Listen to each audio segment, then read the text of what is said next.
This is Jay Watts from Merely Human Ministries. Welcome to the second Christmas, Merely Human Ministries, second annual Christmas spectacular.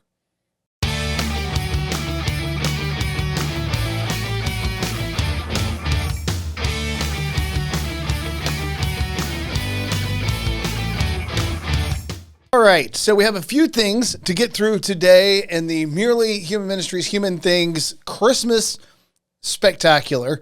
Number one, we're just going to jump right in with this story here. There's a fashion trend that has made its way back from 1988. The last time anyone was seen sporting this trend was 1988.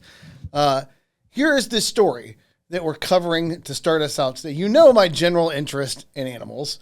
I love them. So in Puget Sound, we've talked about orcas a lot on this show, probably far more than you think a pro-life podcast should talk about orcas. But I love animals, and this is supposed to be my freedom to just be who I want to be in ministry. So that's what we're doing. Okay, so orcas are wearing dead salmon as hats, and scientists are stumped is the headline. Now, this is what I love the most about this, and we've talked about this a lot on this show, is that orcas pass along generational knowledge. So there's something interesting going on. This is seen in the Puget Sound area where orcas were in the 80s seen wearing dead salmon hats. Can we have the picture up of the orcas? See, there you go, right there. So the orcas are actually wearing dead salmon on their heads. Now, since we can't really talk to them, we don't know why they're doing it. More importantly, we don't know why it stopped in 1988. And then suddenly in 2024, it began again. Now, it's interesting to hear the scientists discuss why, what might be going on. One of the things that's fascinating is the question of whether these are older orcas that were alive when the trend initially happened and are now bringing it back, whether or not it were children that at some point were taught this when they were younger and are now bringing it back. But for whatever reason, they're wearing dead salmon on their heads again. The fashion trend is back. It's retro, baby. Dead salmon on their heads. Orcas in Puget Sound are making a statement. And there is no answer. I mean, I can sit here and tell you what all of the scientists say about what the possibility could be. Are they storing food? Are they being playful? That we don't know. I mean, we know they're incredibly bright animals. We know they pass information on. We know that they differ in their diets from region to region around the world, and they only eat very specific things that are on their diets, which is why they're not prone to killing humans for food, because we're just not on their list anywhere yet. But and we know that they got angry at sailing boats in the Mediterranean and at the Straits of Gibraltar or dismantling those. But now we know that they're also wearing dead salmon as hats again in Puget Sound. There's no explanation for it, but be aware that this trend is back and act accordingly. Okay, number two. Quick one. That was quick. Number two should be not quite as quick because we're going to stop here for just a moment.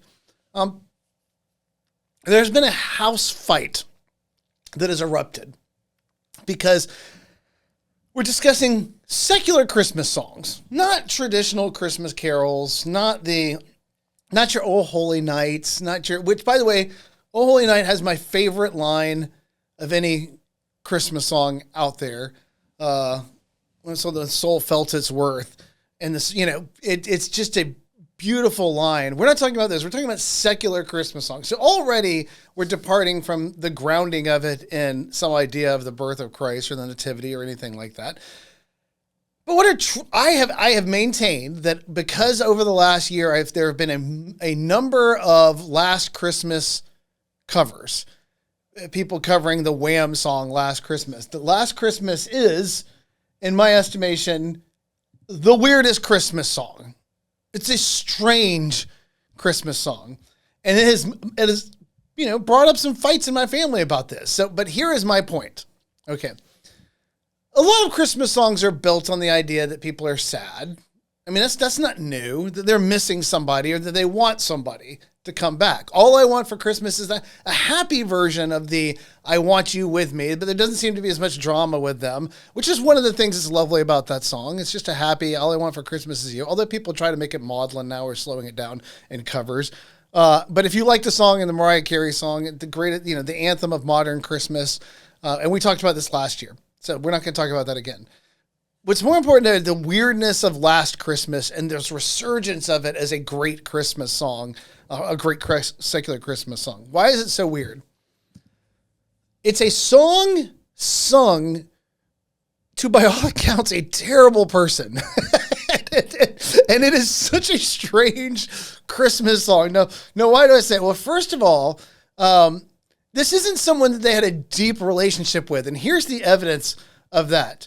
When they see them a year later, that within the narrative of the story, they sent them a note telling them they loved them last year and they had some relationship that seemed, as my wife says, the person singing, George Michael, whoever the hero of our story is, appears to have been a rebound.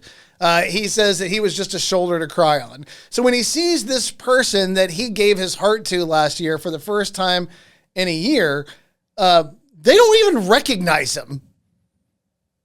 They don't even know. He's like, well, it's been a year, I guess, he's like, do you recognize me? No, they don't even recognize him. So this wasn't a deep, long relationship. This wasn't something that was special and meaningful. He's seeing somebody for the first time in a year that he hasn't seen since he sent him a note telling him he loves them, and they don't even recognize him. But it gets even worse. He's in verse 2 is a crowded room, friends with tired eyes. I'm hiding from you in your soul of ice. That's the actual line. My God, I thought you were someone to rely on me. I guess I was a shoulder to cry on. Of course, my wife is in her fighting back on this. Is like, look, he was a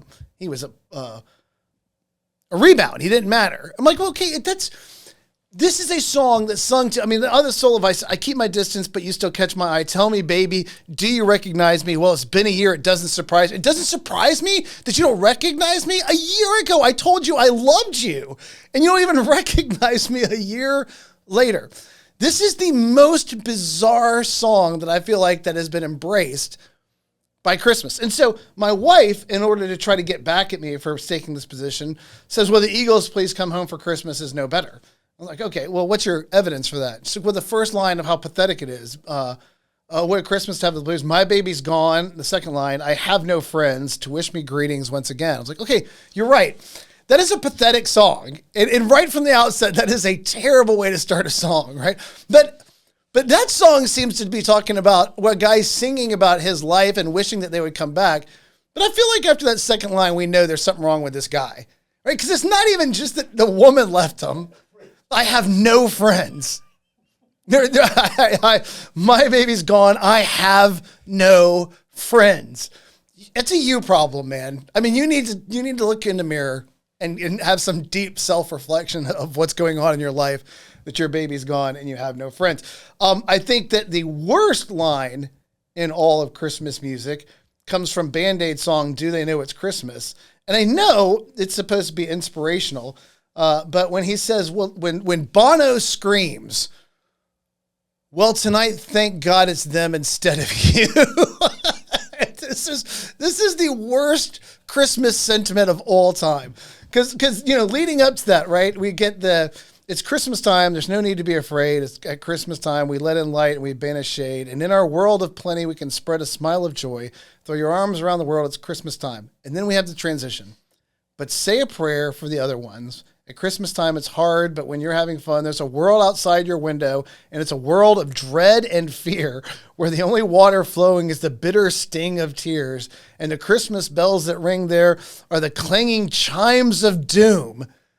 So there's these people, it's like, okay, while you're in the middle of all of your festivities, just remember, there's a lot of people for whom the world is terrible. And I think that's actually, we're going to get into some of that later, as far as Christmas celebration in the past, which is what is going to be the main conversation today.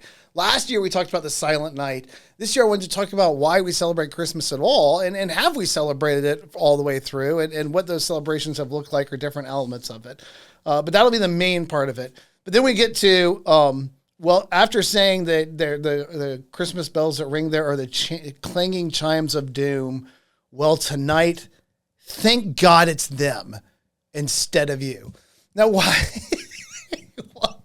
Why is this such a weird thing to thank God for? Because I would hope that you would pray that there would be some alleviation of their suffering, that there was something that we could do to help them, that maybe change their circumstances, that maybe by realizing that the world is not great for everyone in the same way those of us who are blessed to be enjoying prosperity in a way that a lot of the rest of the world is not, that we would pray for the alleviation of their suffering. We would pray for them to be lifted. We would pray for God's grace and mercy on them. Not just being like, thank God, if anyone has to suffer, it's them and not me. That is like the least Christmas line of all time. And I say that even though I deeply, by the way, dislike John Lennon's Christmas song where he says, "So this is Christmas and what have you done?" Because there's nothing more preachy than that line. I mean, to me, that's just like the most preachy line. And what have you done? And so this is Christmas and what have you done? What have you done? But as preachy and as awful as I think John Lennon and Yoko were, and I am not the biggest John Lennon fan. I'm a huge Beatles fan. I am not a part of that huge fandom of John Lennon. I'm much more of a Paul McCartney guy. I think there was some really seriously strange things about John Lennon, not just his, spousal abuse, which he owned up to. I think that the most telling line ever about John Lennon that I read was that Yoko Ono, when asked about his adulterous affair, was that at least while he's off with his committing adultery, I get a break from him. That's not quite the love story we've been given to believe that was being enjoyed there. So the preachiness of, and what have you done is bad, but nothing like, well, tonight, thank God it's them instead of you. But still, with all of that, the weirdest song I've been able to find this Christmas that everybody's enjoying is the song Last Christmas. Last Christmas is a song sung to somebody who used him for a rebound, who cut him off, who a year later didn't even recognize him, and from whom he is hiding out at a party trying not to see them or meet them. Merry Christmas, I guess. Weird. Okay. On the other side of that, I do think that as far as secular songs go, I'm always going to be a champion of Billy Squires' Christmas is a Time to Say I Love You. I think that if you're going to go secular Christmas songs, I think that's a bebop and fun song. I like it. That's mine. That's my go-to secular song. And I also like the Kevin Bacon song from the Guardians of the Galaxy is Christmas holiday special, Christmas special. I think that's a great one as well. Okay, so that's just okay. We got that off my chest. I can't. I don't think it is comparable. I don't think Last Christmas and All I Want for Christmas are comparable things. I understand why All I Want for Christmas is a classic. I get it. I don't understand why All I Want for Christmas is enjoying this resurgence of all of these songs about people alone and depressing on holidays. This one is the least Christmassy to me. It's just bizarre. It's weird. All right, let's move on. Let's talk about, this is brief. This has nothing to do with Christmas, but it's something I thought was worth discussing. We're going to talk for just 1 second here about the election cycle. In the last election cycle, what we heard a lot is accusations were conservatives were book banning. We talked about this on the show before.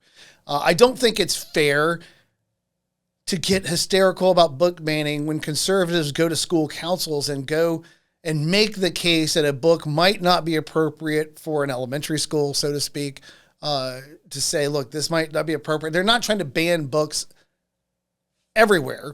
The charge of book banning has come from, and we talked about this in another episode, very specifically from when conservatives go to school boards and say that kind of book should not be in an elementary school library. I don't want my children having uncontrolled access to that book. I don't think it's healthy for them. But from that comes the charge that Republicans or conservatives are book banners. So just in the, where the conservatives are fascists, conservatives are book banners, conservatives are religious zealots who want to control society. I was talking to my kids recently and I was like, okay, it wasn't, I live in a conservative state. March of the COVID year of 2020, we were open. Let people go where they want, open the parks, stop shutting the world down. I had friends that lived in less conservative states who were shut down for almost a year after we opened up. It wasn't conservative governors that, like, wasn't it in California, in Los Angeles County, where when kids were going out and playing on their skateboards in a skate park, that the government's response to that was to dump truckloads of sand into the skate park in order to just be petty, because they just didn't want kids out there playing. So I always find it odd, because when I look at places like that, even looking back to when, and I'm not a big anti-Obama guy in the sense that I just absolutely hated the guy and everything about him. And I see some people who do, but one of the things that President Obama did during office that I found particularly galling was when there was a budget crisis and they were failing to pass a budget and the government was going to shut down. And so his response was to shut down the National Mall. And let's be clear, shutting down the mall cost more money than just ignoring the mall would have, because he put barriers up around all of the monuments so that you couldn't get to them. Our national monuments, in a move of extreme pettiness, he took the measure of sending out federal workers to surround our public national monuments in Washington, D.C. on the Mall, including the World War II Memorial, where veterans were being flown in so that they could see it because it was still relatively new and they wanted them to be able to see it before they died. And he surrounded them with a barrier in a move of ultimate pettiness. And there were congressional representatives that were out there breaking through the barrier to get these World War II veterans in there so that they could see the memorial to their sacrifice and to the sacrifice of their generation. So when I look at the pettiness and overreach of the government, I don't see as much conservative action as I often see from the other side. And here again, after months and months, and by the way, this goes to election denials as well. I mean, we live in Georgia. We saw when Brian Kemp originally won his election versus Stacey Abrams, that there was 4 years of accusing Kemp of having stolen the election. We went through Gore as of accusing Bush of having stolen the election. It was every election was stolen. Everything was stolen. And even this year, as they're hammering Trump and J.D. Vance for being an election denier, immediately after the election, my social media feed is filled with people demanding a recount from the other side, saying that this election was stolen. So the idea of painting just conservatives as election deniers is a bit absurd. I mean, if you don't remember the counting the pregnant Chads during the Gore Bush election cycle, where they were trying to determine voter intent based on how much of the level of impregnation on these Florida ballots as they're holding them up to the light and trying to determine voter intent where intent hasn't been clearly established. So election denial and getting the government involved in it has a long history in the United States. It's absurd to believe it's a conservative thing, although I do acknowledge that I think beyond reasonable evidence that there has been a lot of election denial over the last few election cycles. But I will say, let's get back to the book banning thing. So all of these charges are always they're fascist. They want to control everything. They want to ban books. They deny elections. And I look at the most egregious violations of these things seem to come from your side, seem to come from the progressive side. And then here we see a Canadian school board removed all books published before 2008 from its library in an effort to make the collection more inclusive.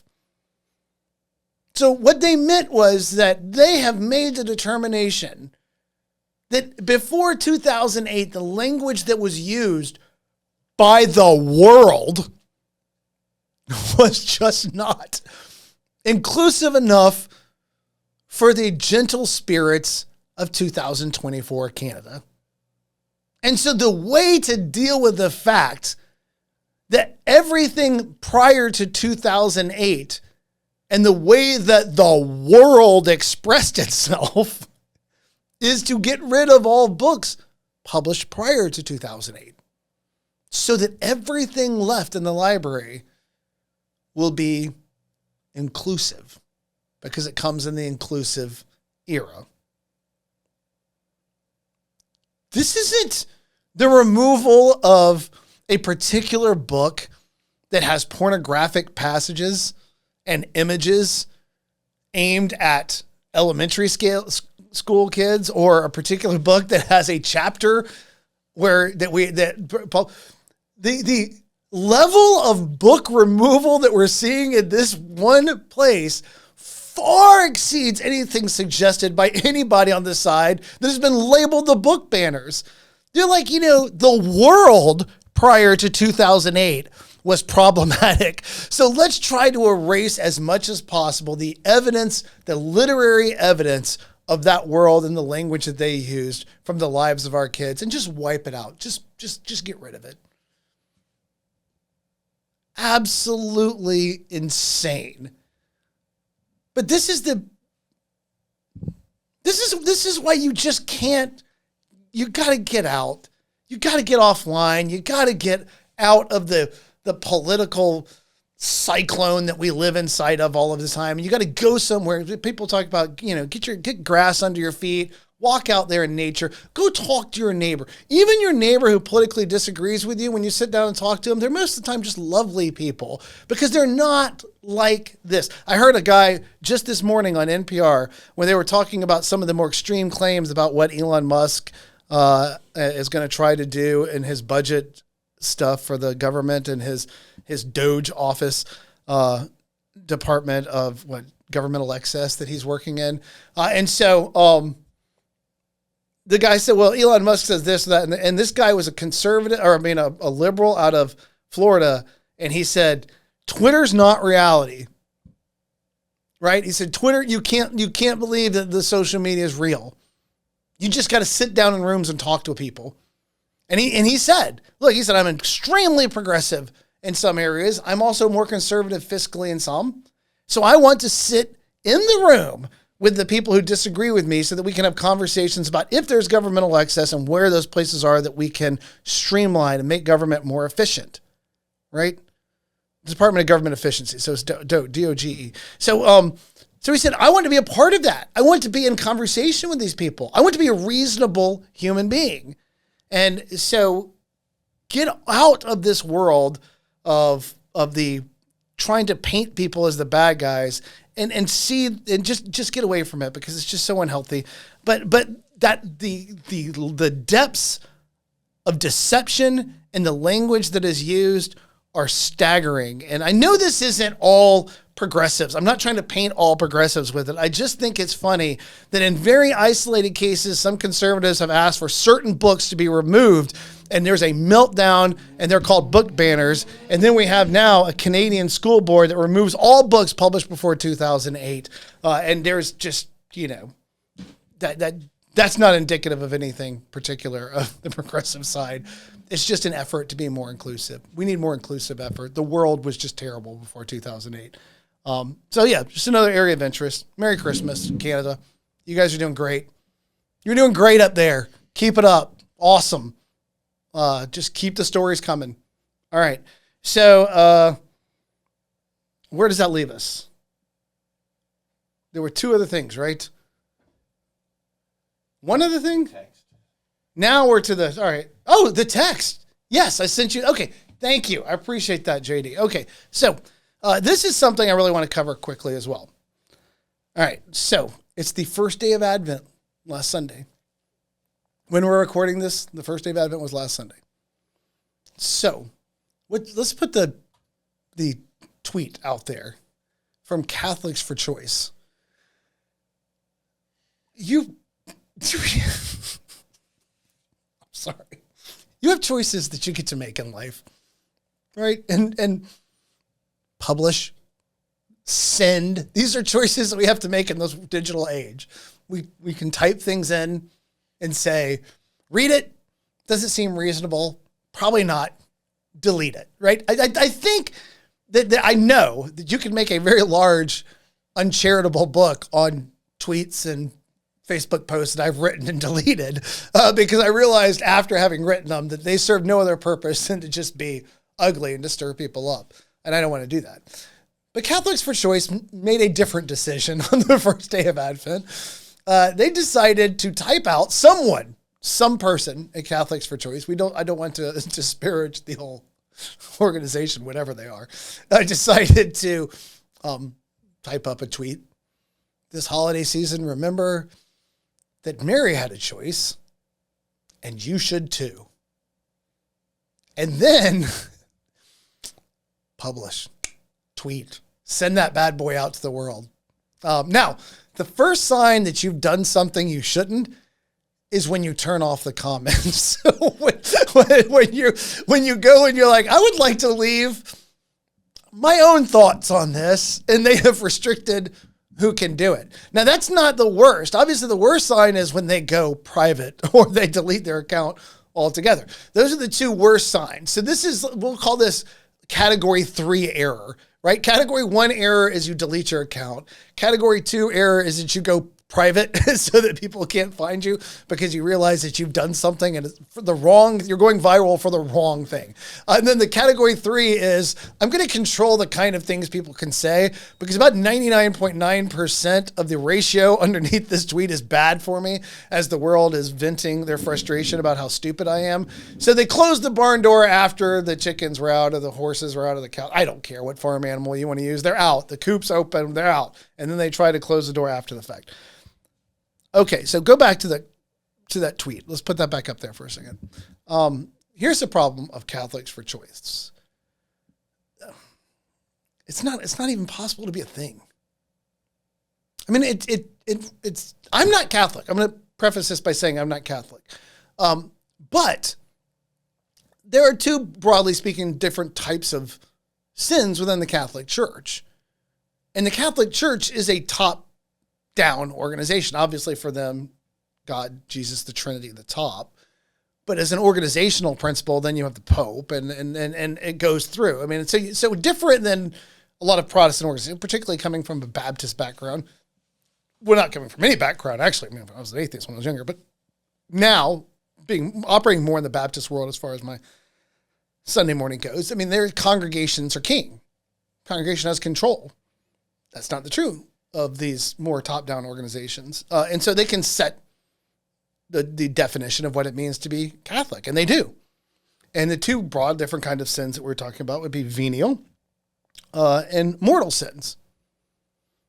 So, a venial sin hurts your relationship with God, but doesn't fracture it. Lying, did you see that movie? Yeah, and I didn't see it. Or, did you watch that last night? Yeah, and I don't like. Or where were you? Oh, I was here when I was over there. Or probably trying my hardest for my kids not to know that their mom and I went out to lunch to a really nice restaurant while they were doing other things because they just get so mad when we eat good food without them. And so we destroy the evidence, destroy the bag, get rid of anything that will indicate to anybody where we went so that we can just be adults and eat a meal. I mean, even with inflation, even just the two of us eating is ridiculous. But what it is when you add the other three in is insane. And so those are venial sins. They hurt your relationship with God, but they don't break it. Mortal sins fracture your relationship with God.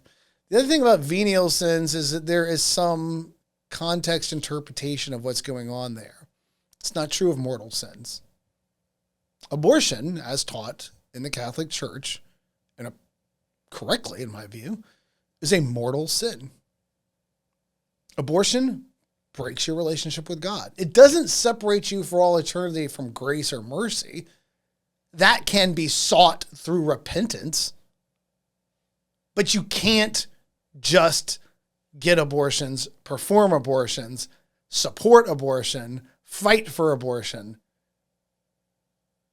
and be good with God under Catholic teaching. It's just not possible. It is defined under Catholic teaching as a mortal sin. And so when you call yourself a Catholic, but then are running around telling everybody that this mortal sin should be protected by the government. This is exactly why, by the way, Pope Francis, who was accused of being the most liberal pope of my lifetime constantly, came out and we talked about this on an earlier episode and said, you got to choose between a lesser of two evils in this American election because both of them stink on the issue of life. that the candidates themselves are evil because of their positions on abortion. Neither one of them are wholly protective of life, which means they and their agenda are evil because abortion is a mortal sin. And so Catholics for Choice is already in violation of the teaching of Catholicism on the nature of abortion as a sin. It's not a venial sin. It's not a thing that merely hurts your relationship with God. It completely and utterly fractures your relationship with God, such that the only path towards the mercy of Jesus Christ is through direct repentance for your relationship with the issue or the act of abortion. Again, I'm not Catholic, but I can read. And again, I think they're right on this particular issue. And so if you're coming out calling yourself Catholics for Choice, there's already a problem. The other thing that I want to talk, and many people have discussed, many people smarter than me, better than me, with influence have already talked about this, but abortion is the sacrament of the left. It's weird. The devotion to it is strange. As something that I have mentioned multiple times in this show, 75% of women in the United States will never do in their lifetime. Over the last 20 years, something 75 to 80% has been consistently over 75%, most of the time approaching 80%, but we're coming back now towards 75 to 80% of women will never get one, but they act like everybody has to be able to get an abortion anytime they want. And you have 70-year-old women online complaining that they have lost their rights because of restrictions on abortions. Like, do you even understand biology? You can't access abortion. This doesn't impact you at all. Now, if you're angry because you wanted your grandkids to be able to get abortions, I get it, I guess, in the sense of why you're outraged by this. But I have mentioned before, my acceptable number of abortions for my kids during the course of their lifetime, my two daughters, my desire for them is zero. Zero. I want them to have zero abortions.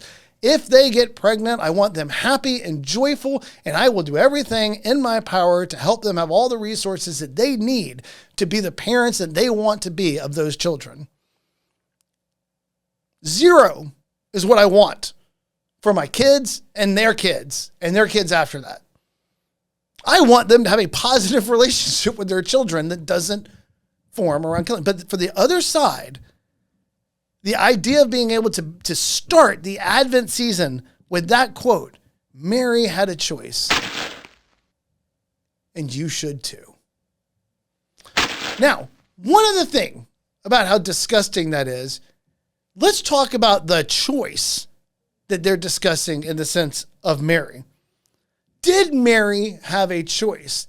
The choice that in discussion of Mary, as she agreed to be the mother of God, at the announcement from the angel, the choice was not whether once Jesus was conceived or not to abort him, but the choice would have been preconception, pre-existence of Jesus. I choose not to be pregnant. If she had a choice, that was the choice that she had. Not the choice to become pregnant and then destroy Jesus. That was not an option that was offered to her or to anyone else. And if you cannot understand the difference between making sure not to be pregnant and then destroying your early nascent life growing inside of you, your child, your immature child, after becoming pregnant, then put down the computer and pick up a book and just don't tweet at all. That tweet is dumb and offensive on so many levels, and you could have just not done it. Just be privately pro-choice for a moment. But it is so deeply offensive and stupid. It's just so stupid. It's just being publicly stupid. Why would you choose to be publicly stupid on the first day of Advent? Why would you be like, I'm going to write this, send. Sweet. Now the whole world knows that I don't understand what Catholicism is. I don't understand the difference between mortal and venial sins. And I don't have the slightest idea the difference between choosing to conceive or not to conceive and choosing to destroy or not to destroy. Just airing a whole lot of stupid out there all at once. All right. Merry Christmas to you, Catholics for Choice. Keep it up. You're doing great. Great job, guys. All right. Now, let's get to the last of our Christmas thing. I want to say before this, I received a complaint about the Thanksgiving episode. I received a complaint. I was apparently a little bit of a downer at the very end of the episode. I didn't realize it, and I'm sorry. I apologize. So hopefully nothing but positive, good feelings on this one. Good ones, good feelings. Okay, so last year we talked about the Silent Night. Went into in-depth about it. So this year I wanted to study as best I could the traditions of Christianity as far as this becomes, because it's not necessary as far as Christianity goes to celebrate the Nativity. It's not even mentioned in all of the Gospels. The crucifixion and resurrection is mentioned in all four Gospels, but the Nativity is not. So it clearly takes a backseat in importance to the crucifixion and resurrection, death, burial, and resurrection of Jesus Christ, the foundation on which our faith is built. But last year, we talked about the beauty of the Silent Night. The idea that the Lord of the universe in this fantastic story would come to the earth on a life-saving mission through such a humble place. Placing the birth of the incarnate Jesus in such humble part of the world during a humble time period. And yet, we still talk about it today. I think it's funny. I saw skeptics just recently online ranting on Threads, I think it was. I don't know which social media. I think it was Threads. It's 2024. Can we please stop talking about the Bible? It has nothing to do with us. Well, I mean, that's,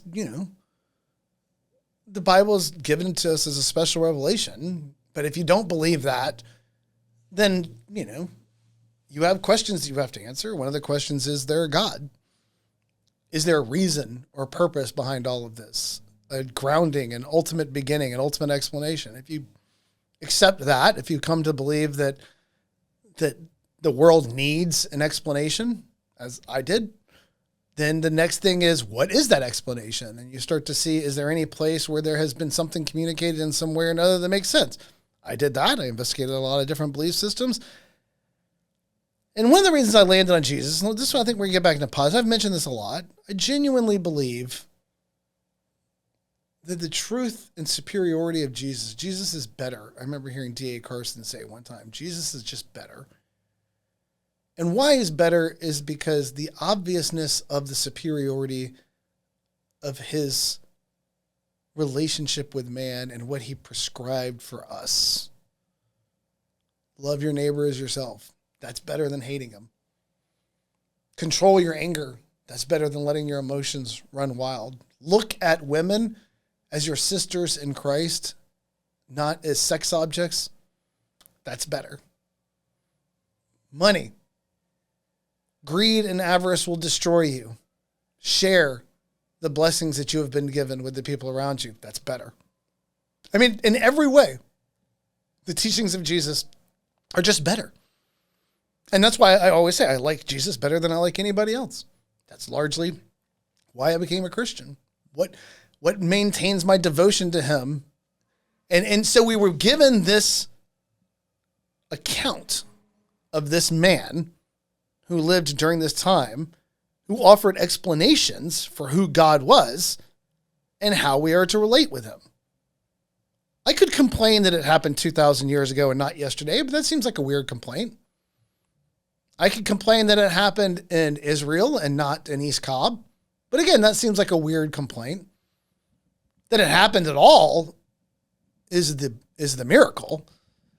Not that it didn't happen in close enough proximity in my lifetime so that I could watch it happen in my language and in my culture so that I could better understand it all and place it all into a context that makes more sense to me.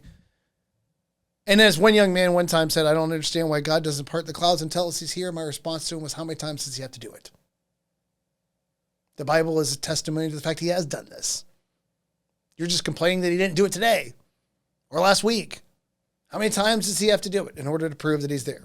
So go through all of these steps.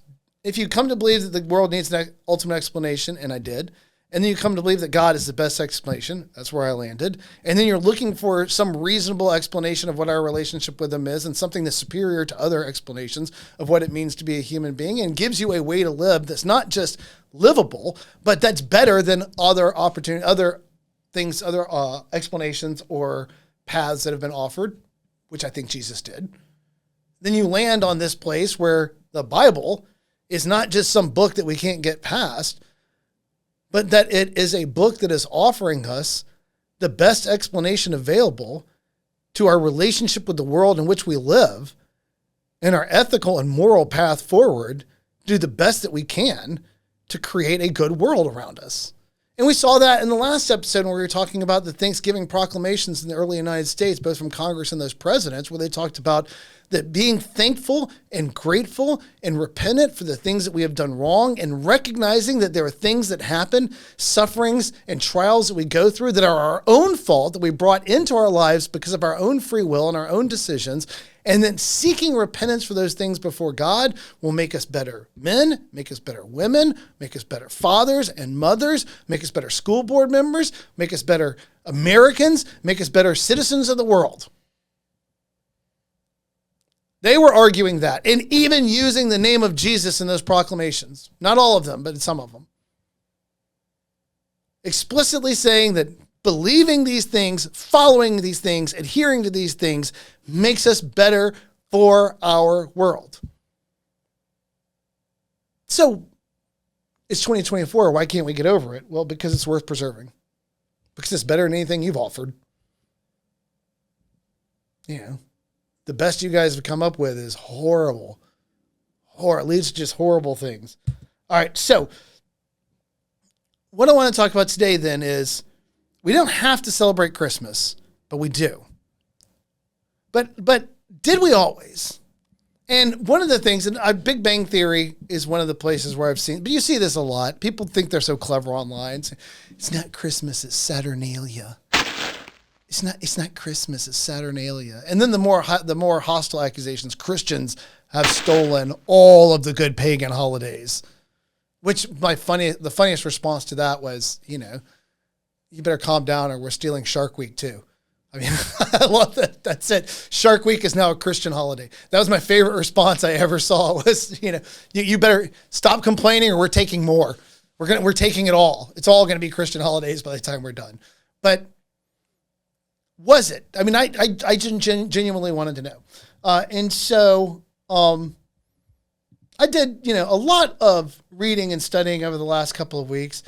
But largely, I was reading a book by Ronald Hutton called Stations of the Sun, A History of the Ritual Year in Britain. Why it was interesting to me was because he's an academic, he's a historian at Oxford. He's doing his best to give a broad understanding of the rituals that it came to England and ultimately came to the United States, although there's some divergence there. And the United States started celebrating things with more passion and earlier than they did necessarily in Great Britain, certain aspects of Christmas. But what he offers is a very, and that's not the whole, he also talks about Easter, he talks about Halloween, he talks about others.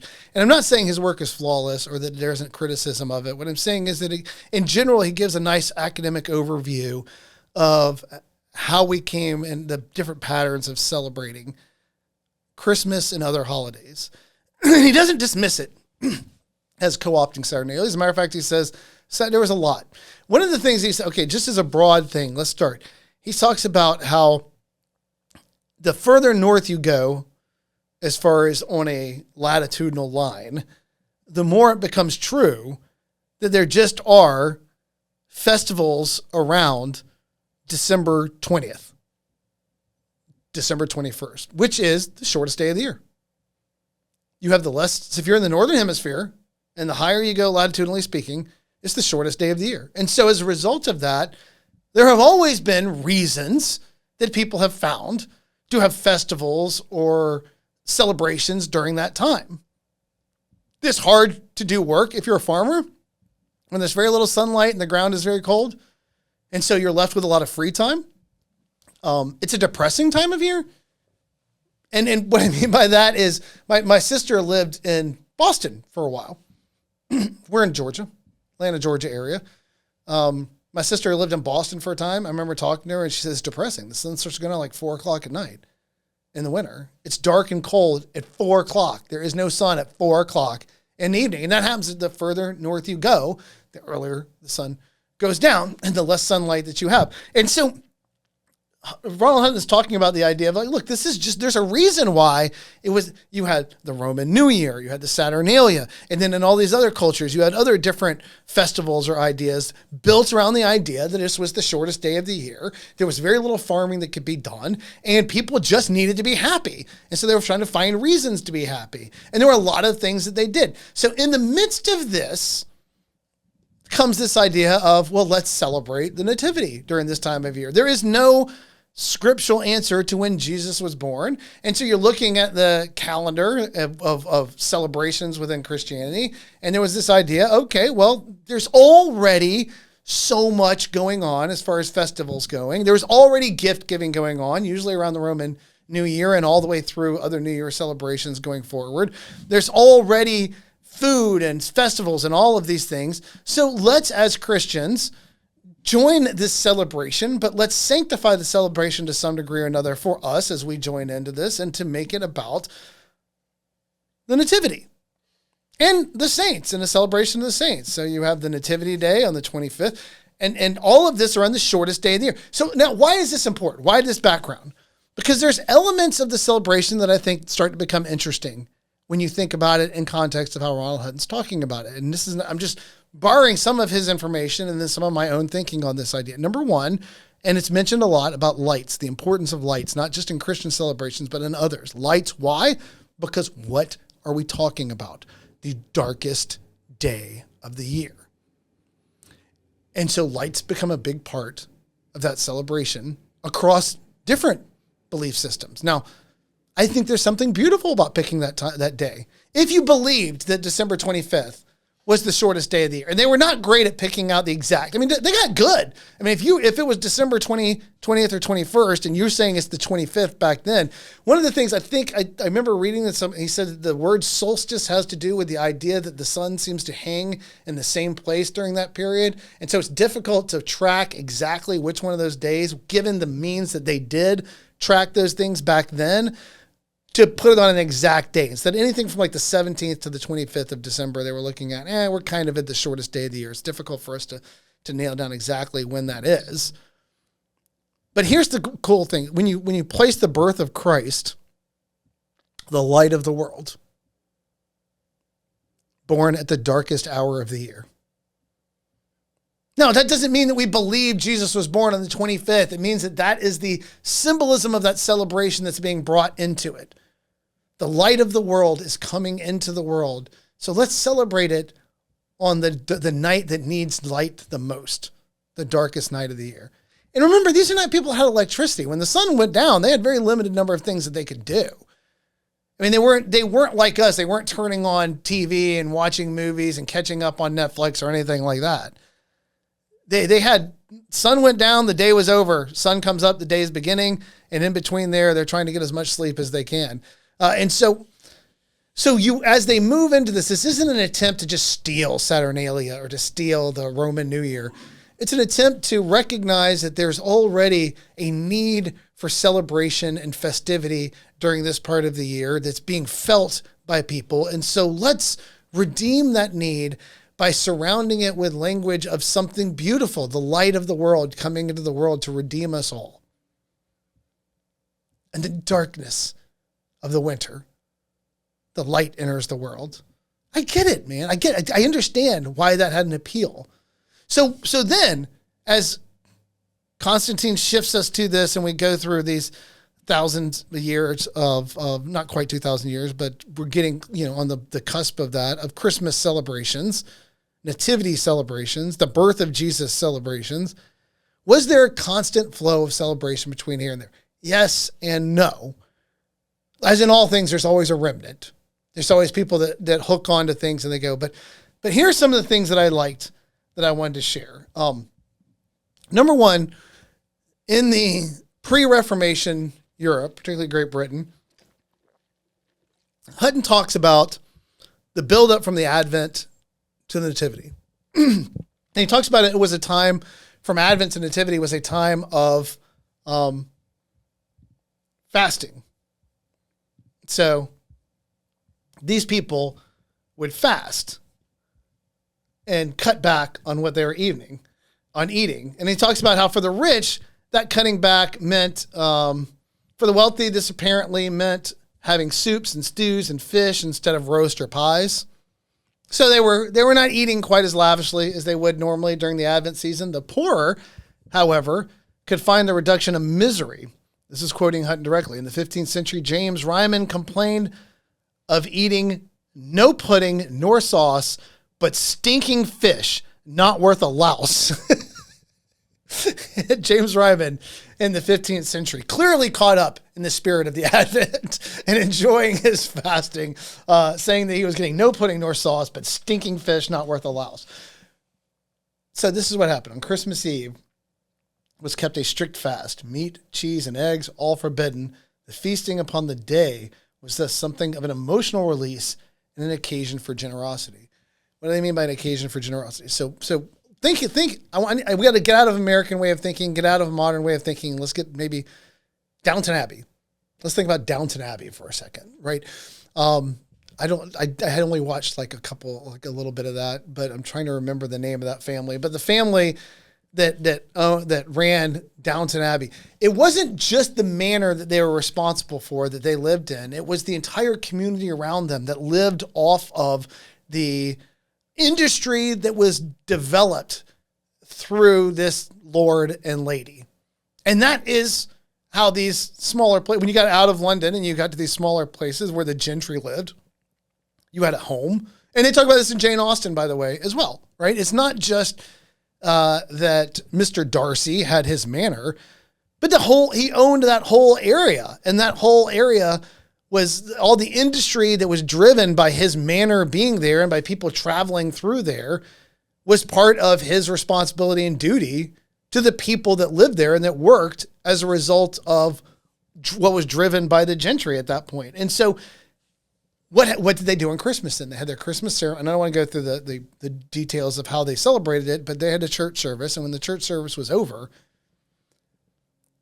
during this period, the gentry opened their homes and provided a lavish meal for anyone who wanted to come when it was done right, when it was done at its peak. So they were all fasting through the Advent and then a strict fast on Christmas Eve. And then they go to service together and they celebrate the Nativity and then they leave. And these are small communities, much smaller than we're used to thinking of.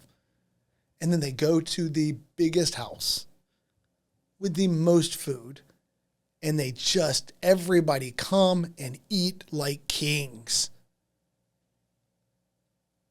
They're sharing this blessing with the whole community, and the whole community is there. And there was some expectation of bringing something, but not necessarily a gift in the sense that we would think about it, but just contributing or being a part of it. But the feast and the opulence of it was provided by the wealthy people, the gentry, to the point where at one point,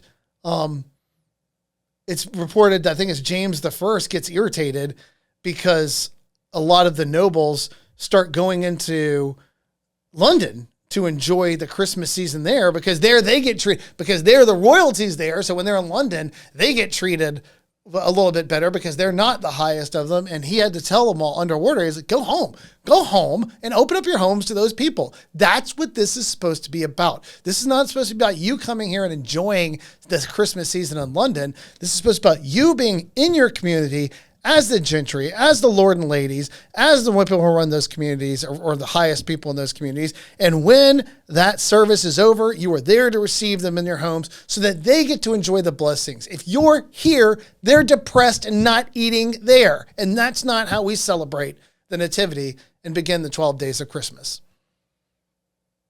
Which, by the way, brings, I think, new insight into Ebenezer Scrooge.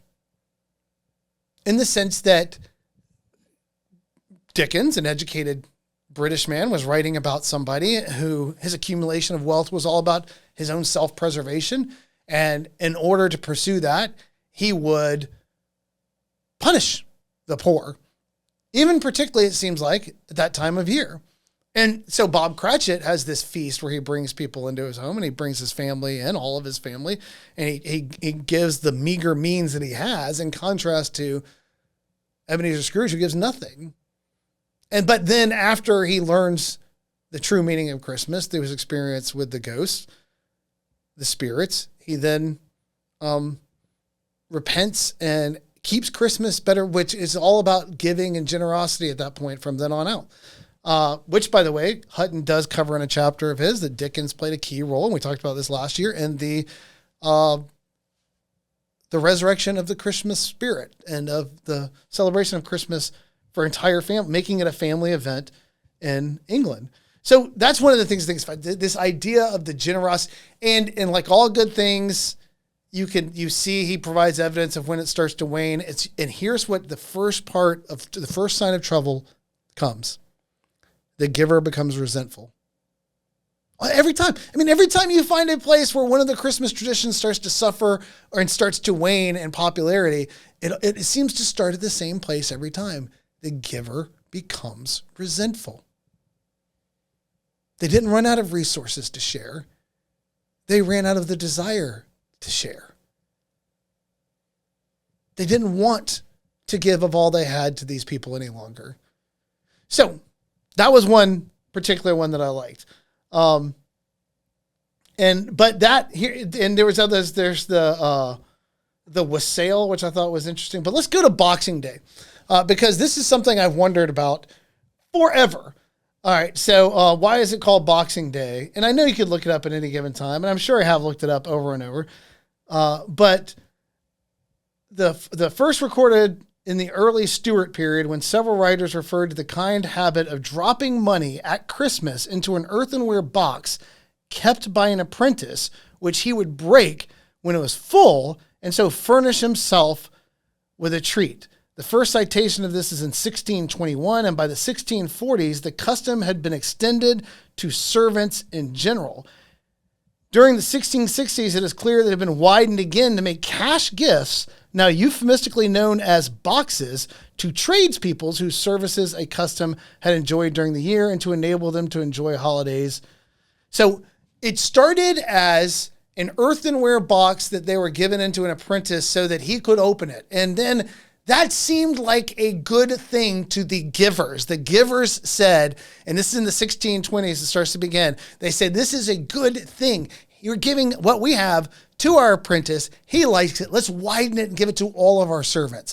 And then beyond that, they're like, this is good. They love this. So let's widen it even more and give it to the people in our community that have served us during the year. Let's share of our bounty, share of the things that we have, and let's give it to them. And they call the gifts boxes, even though they're no longer coming in the earthenware boxes. And that's where the term Boxing Day comes from. This habit on the day after Christmas of going around and giving out these gifts to people after you've celebrated in the openness of your home and bringing everybody in. Now it's time to go out and to give these gifts to people. But we're also in the Reformation time as well, and we're going to talk about that as well in a second. And so now that is extension. So where does that start to wane? Where does that start to end? You guessed it. The giver becomes resentful. Do I really have to give all of these people a gift? They were just doing their job. Why do I have to give them anything? In both cases, both the great dinners that were done to bless the community that start to wane because the givers become resentful. In this case, it was gifts that were given they just kept getting happier about how happy people got to get gifts. And so they kept giving more and more. Now, there is also evidence, by the way, in both of those cases that the receiver became entitled. That those people expected to be given things. And so, as opposed to, oh, I didn't expect this. Thank you so much for this box, this gift of cash. They're like, Boxing Day, buddy. Yeah, hands out. Time to pay up. So in both cases, the giver becomes resentful and the receiver becomes entitled.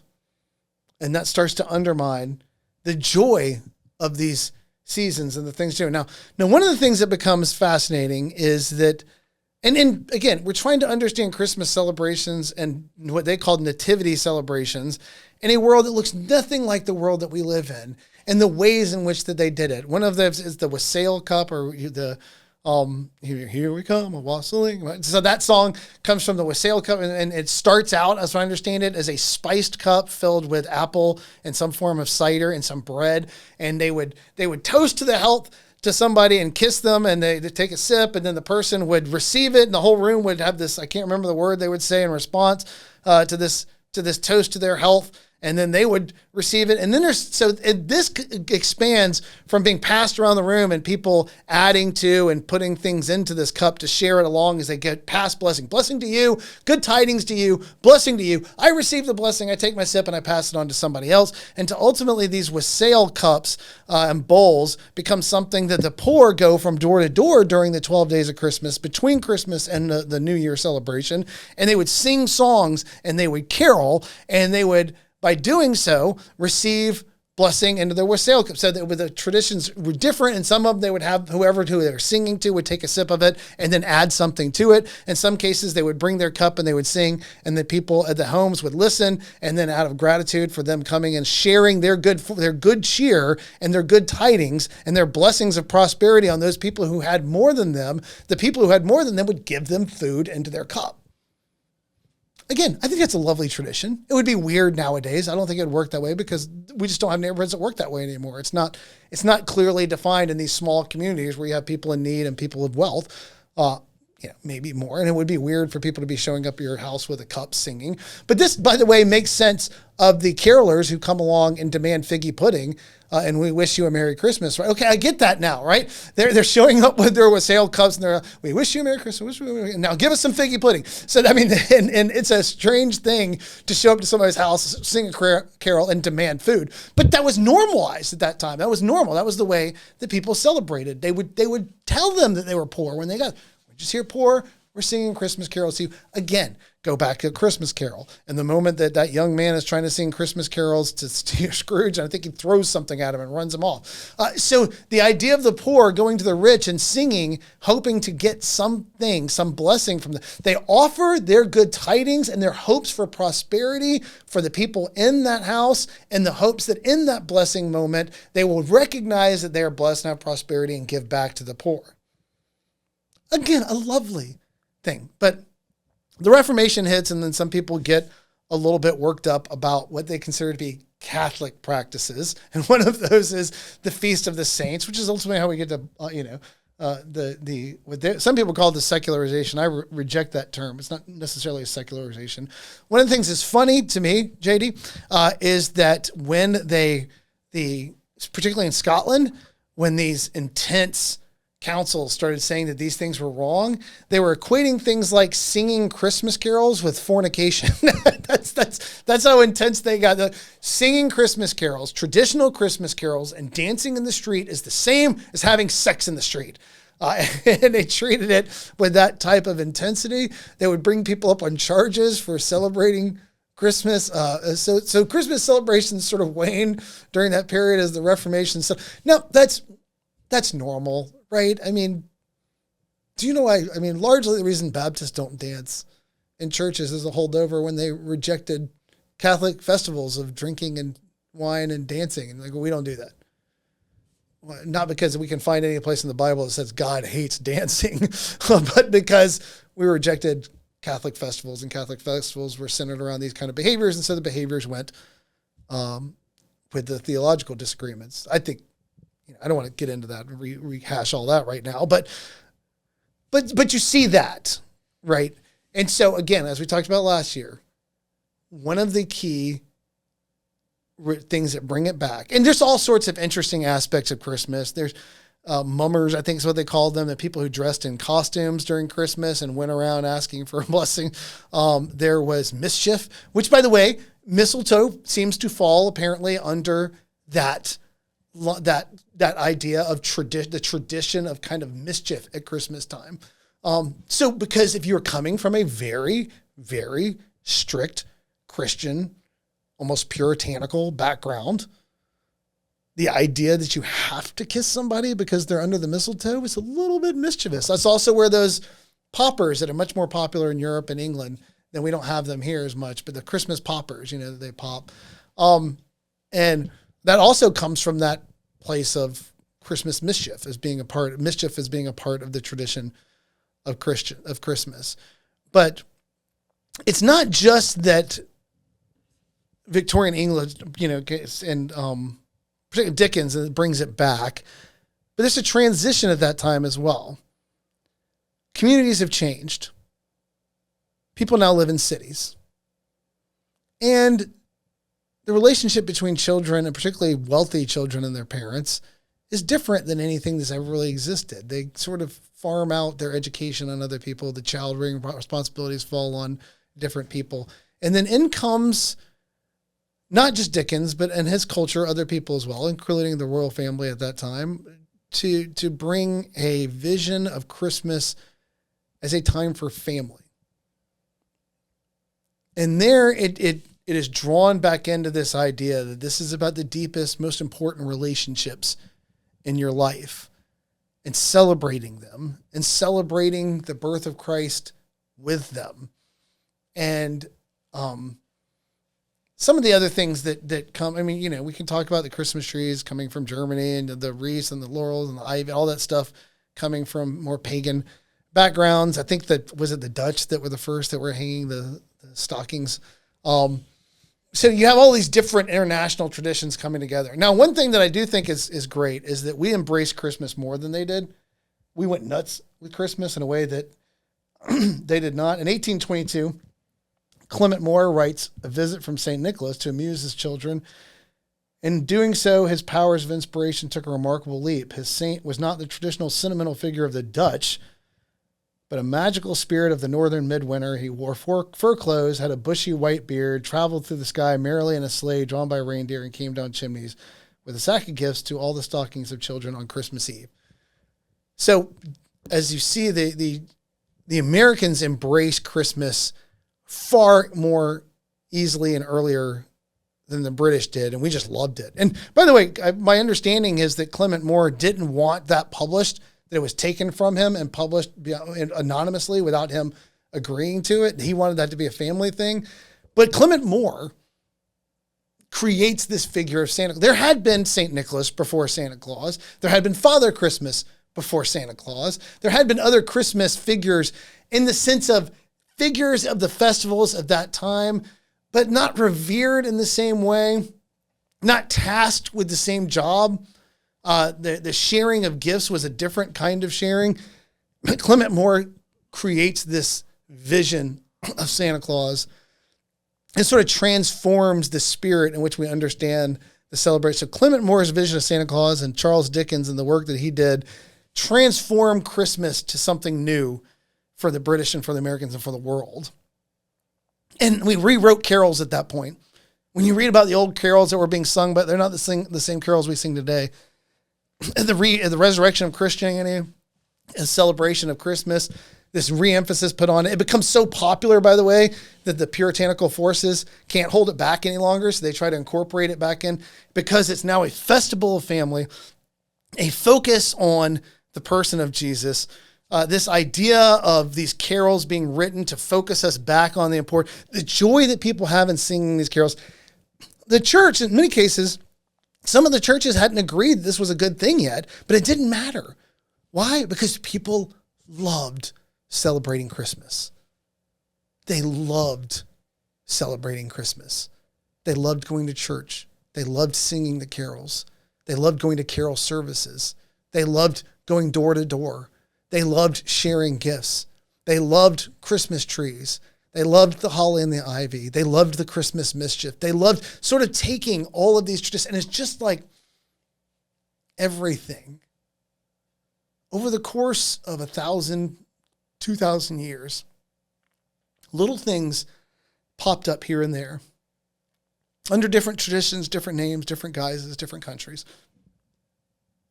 And the world, I've mentioned multiple times, the world aggressively forgets everything. I was reading A Gentleman in Moscow, and there was a chapter where they discussed this, where one of the characters talked about this idea as well. And there, I was happy to see somebody else talking about it. He was saying, look, the world aggressively forgets everything. So what survives is remarkable. And little details have survived.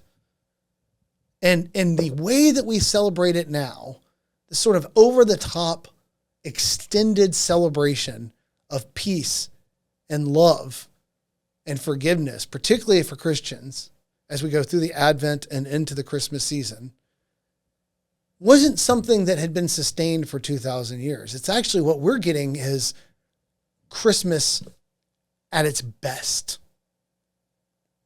In the sense that we are free, as the days become shorter and the nights become longer, to just cover our house in lights in the expectation of the celebration coming. We have taken from all of these different traditions and backgrounds not because we're robbing them or stealing them or taking over their day, but because we appreciated something beautiful about what they added to it, and we're adding it to our own celebration of Jesus. And we're doing all of these things, and what we're left with are these beautiful carols, not the stupid Christmas songs I was talking about earlier, but the genuine, beautiful Christmas carols celebrating the birth of Christ and what it means to us. And we're free to sing these things, and we're free to celebrate and to explore the different traditions without fear of being told that our exploration of those is no different than fornication in the streets, and that it's just finding joy in a time of year where it could be very easy to be down and despondent. And there is something beautiful about that becoming a Christian thing. At least for me as a Christian, there is. Because I understand what it's like to struggle with being down, to being sad, to being given to, my Thanksgiving episode apparently depressed some friend of mine. And that's just me being me, just talking about the things that I think about. But the lights, the trees, the gifts, the hopes for peace, the carols, the mistletoe, everything is a part of a greater celebration where we're just saying, we were given the greatest gift of all at the resurrection, but the mission began at this weird, fantastic story of the incarnate God being born as a child. Odd, bizarre explanation, difficult for us to comprehend in a part of the world that we can never see. Even if we try to understand it through historical explanation, we'll never understand the world that he was born into fully because it wasn't our world. But here 2,000 years later, we are celebrating it with a whole host of traditions that have been built over almost 2,000 years, or over 2,000 years at this point, as we're talking about the Nativity. And we're doing it together with our family if we're doing it right. And this is what I want to close on, because to me, one of the most horrible things about the election season that we just went through is so many people online talking about how, because of political differences, they want nothing to do with their family anymore. Whatever side of the aisle you're on, whatever side of politics you're on, I implore you during this Christmas season to not let who's president of the United States affect how you love your mother, your father, your brother, your sister. It just doesn't matter as much as you think it does. I was talking to somebody who I loved recently, and they were discussing some of their fears. They're more liberal than I am. And I was telling them, look, I understand. I understand. But you need to understand that there's a million layers of government between you and the President of the United States. And there is just you and me here right now talking to each other. The chances that whoever's President of the United States is going to have a meaningful impact on you in any real way of your life, unless you're dutifully following everything constantly online and in the news every day and getting upset about things that have nothing to do with you. If you didn't do that, the chances that the President of the United States and what they were doing were going to have a meaningfully deep impact on you and your life are very negligible. It's low. They're just not doing that much. I mean, there are things that they're influencing and impacting, but in the sense that like it's going to be a complete upheaval and we're going to be in a dystopian world tomorrow because the wrong person got into office, that's just not real. But my sisters are real. I love them. And my mom is real. And my dad was and is. And my aunt was and is. Those who I've lost, who I can't say Merry Christmas to anymore. They're real. They were right in front of me. And all you have to do is to care more about them for a moment than you do about the stupid politics in the United States that will change tomorrow. That's the true message, I think, of the resurrection of Jesus Christ and the birth of Jesus Christ as the beginning of that mission, is that something greater than today's problems is happening around us all the time. And the grounding and source and explanation of that greatness is imploring you to worry less about things that you have no control over and to love your neighbor as yourself. And that your neighborhood relationships begin with the family that God gave you. Love them. And if they're just jerks, and we're all jerks at some point or another, just let it go. If somebody says something that you don't like, you just don't have to be angry about it. You can just let it go. I'm going to say this, and I don't mean this to sound as bad as it does, but some idiot spouting off their mouth at the dinner table is not changing the world. You don't have to worry about the fact that they're sharing their ill-timed opinion over the family dinner is going to somehow impact everything. You can just say, I disagree with what they're saying right there, but man, I love that crazy person over there. And just carry on. You're not going to change the world fighting about it over Christmas dinner, so just don't do it. Don't let politics destroy family relationships. Don't let what you think you must be emotional about destroy the things that are there and that are good for and that can be a blessing on you. You got to stop believing what the people online are telling you. You got to stop believing the hysteria that's built up over these issues. And you just got to be able to look at somebody who disagrees with you and say, I think you're crazy, but I love you. And we don't even have to talk about it. We don't even have to talk about it. We can just not talk about it. We can talk about something else. There has to be something else. If you have nothing else to talk about, then that's what we should be talking about. Go find something else to talk about. Go find a second thing to talk about. Because if all you have to talk about is how angry you are about politics, then you're not a whole human being. You're some kind of weird online caricature. Okay, so that's Christmas. Merry Christmas. Enjoy all of the festivities that all of the weird turn of events over the last 2,000 years have managed to get through the aggressive forgetting of the world and pass them on to you and redeem them through the worshiping of the one true God and the birth of his son, in the sense of let's celebrate the birth of his son by worshiping God and loving our neighbor as ourselves. And to recognize that it was light that was brought into a dark world to forgive sins and restore us to our Heavenly Father so that we may live the life he intended for us, a life that is better than the alternatives that are being offered by the rest of the world. A life of love, a life of elevated understanding of what our fellow man is, a life of charitable giving and forgiveness. Better. It's better. Christmas is the celebration of something better. Merry Christmas.